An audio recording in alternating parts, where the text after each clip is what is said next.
Hello out there, all you wonderful people. This is Andre, the Game Idea Guy. Thank you once again for lending me your time and your ear and listening into another gamer's memory.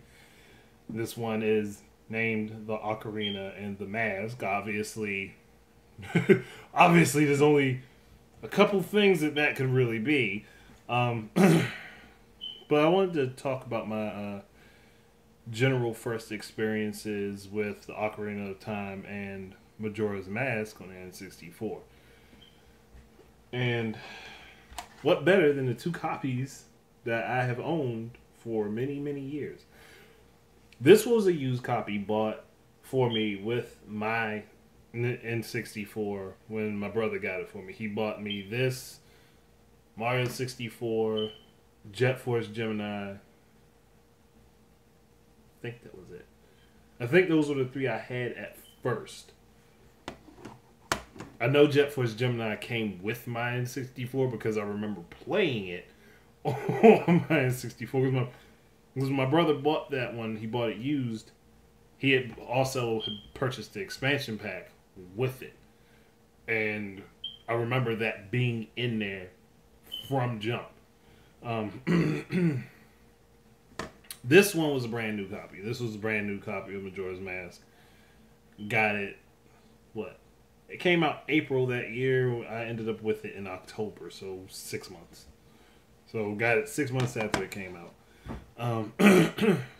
But this Ocarina of Time, playing this wasn't the first copy of Ocarina of Time I played on.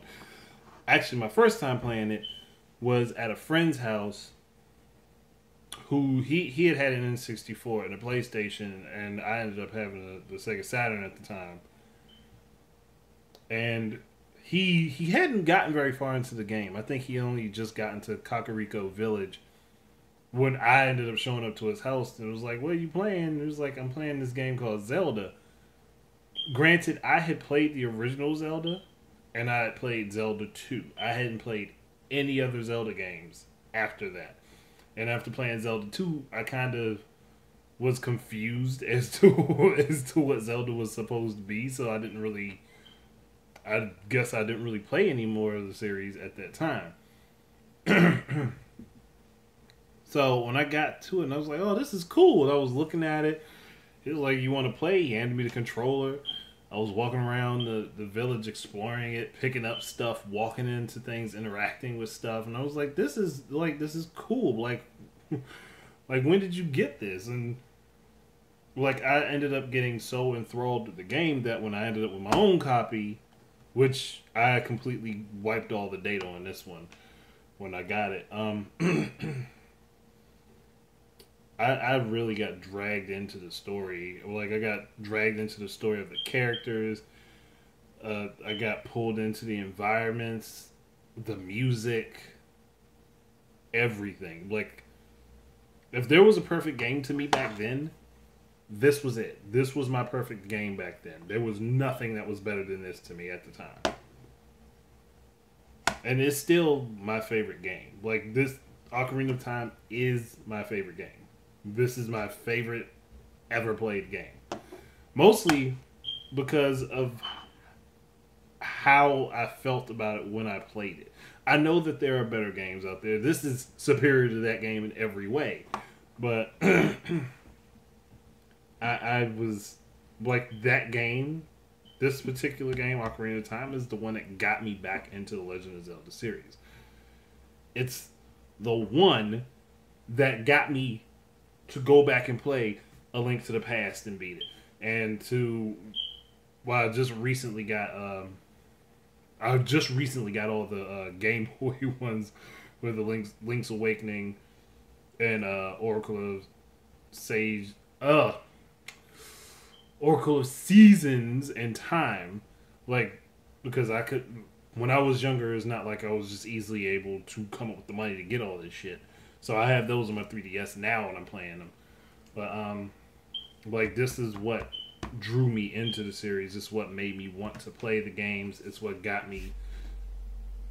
It really made me get through other games in the series, because if it wasn't for this, I wouldn't have been interested in Zelda at all. So like, this game did that for me. So I played through it, and once I had my own copy, I was playing that game until I was playing the game so much I was falling asleep playing it. Actually, what was it?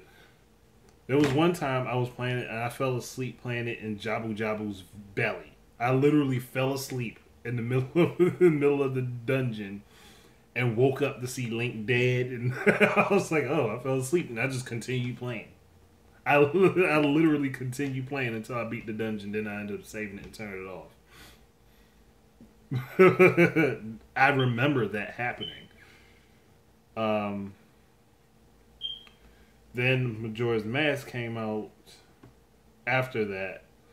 I ended up with the game 6 months after it came out. Like I think, yeah, like this was a brand new copy.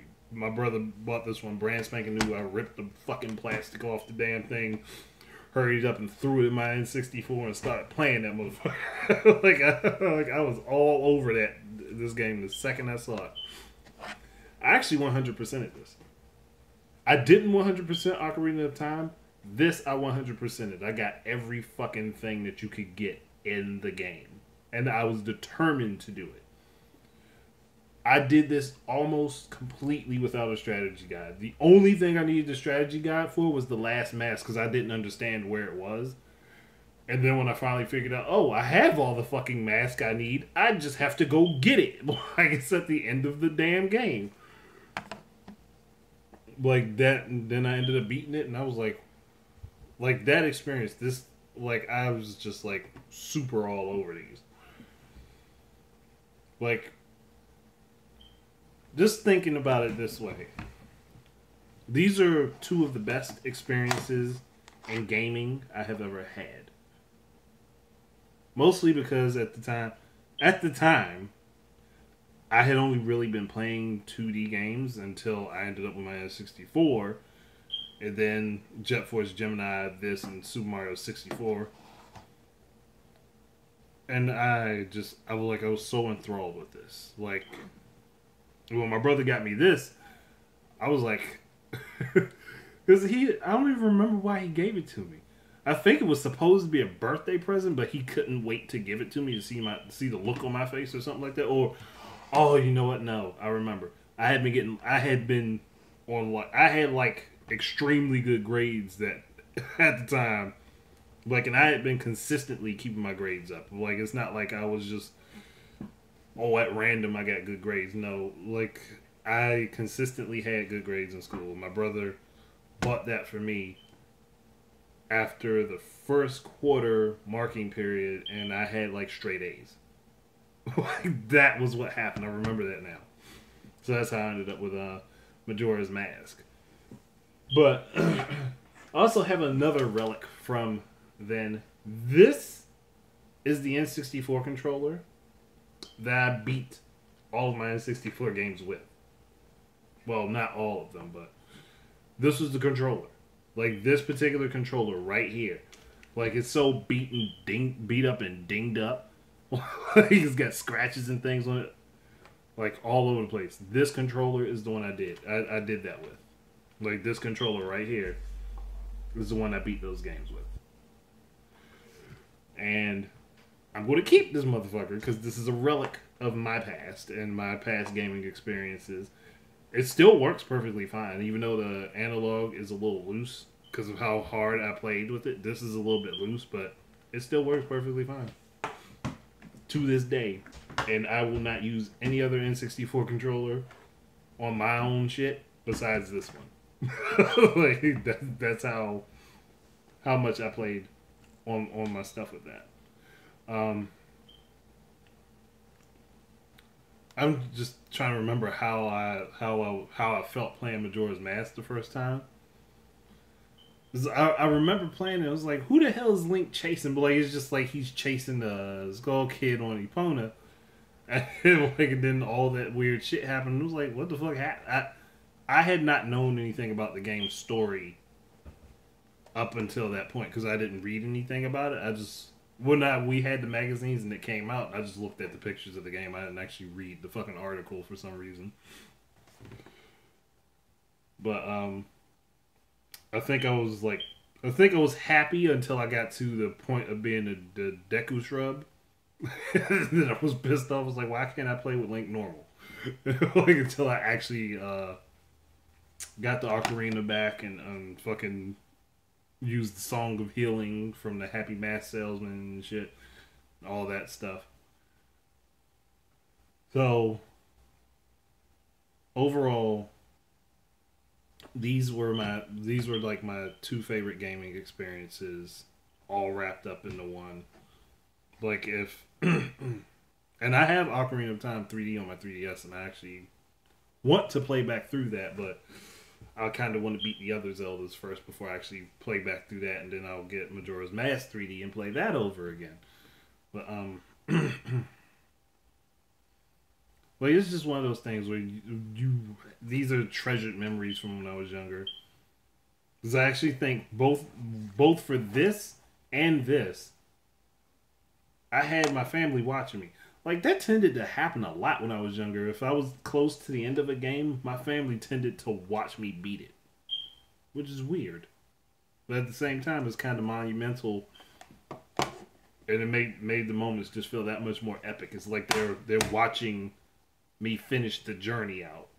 Like they're seeing me seeing the conclusion of the journey I've gone through in these games, and that's kind of, when I think about it that way, it's kind of nostalgic. But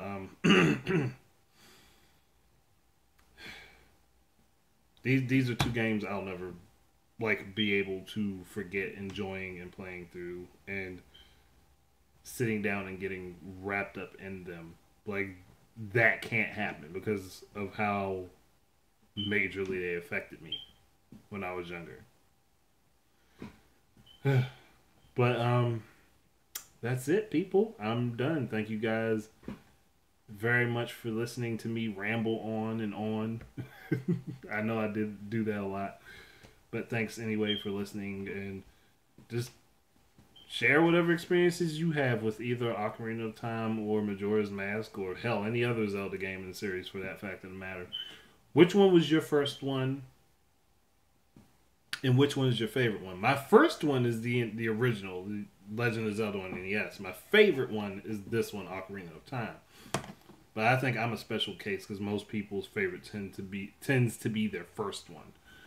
But yeah, go ahead, let me know, people. Thank you guys again for listening in, and keep your eyes and ears up for more stuff from me. Until the next time, enjoy your games. Peace out.